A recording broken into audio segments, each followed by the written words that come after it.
ফিলিস্তিনের গাজা ও রাফায় ইসরায়েলি হানাদার বাহিনীর হামলার প্রতিবাদে এবং নির্যাতিত ফিলিস্তিনিদের প্রতি সংহতি প্রকাশ করে সিলেটে প্রতিবাদ ও সংহতি র্যালি করবে মহানগর বিএনপি।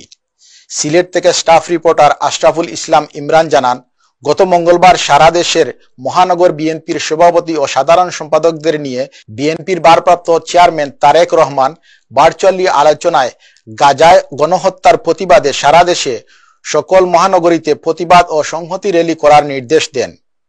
10 এপ্রিল বৃহস্পতিবার বিকেলে সিলেট কোর্ট পয়েন্ট থেকে মহানগর বিএনপির উদ্যোগে প্রতিবাদ ও সংহতি র্যালি অনুষ্ঠিত হবে।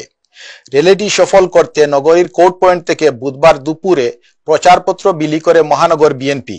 এ সময় উপস্থিত ছিলেন মহানগর বিএনপির ভারপ্রাপ্ত সভাপতি রেজাউল হাসান কয়েস লুদি, সাধারণ সম্পাদক ইমদাদ হোসেন চৌধুরী, সহসভাপতি মুফতি নেহাল উদ্দিন, রহিম মল্লিক, সিনিয়র যুগ্ম সাধারণ সম্পাদক নজিবুর রহমান নজিব, যুগ্ম সাধারণ সম্পাদক শামীম মজুমদার, আব্দুল ওয়াহিদ সুহেল, নাদির খান, সাংগঠনিক সম্পাদক সৈয়দ শাফেক মাহবুব সহ মহানগর বিএনপি ও অঙ্গ সহযোগী সংগঠনের নেতৃবৃন্দ।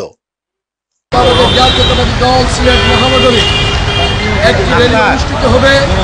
এই র্যালিকে সফল করার লক্ষ্যে আমরা আজকে প্রচারপত্র বিলি করছি।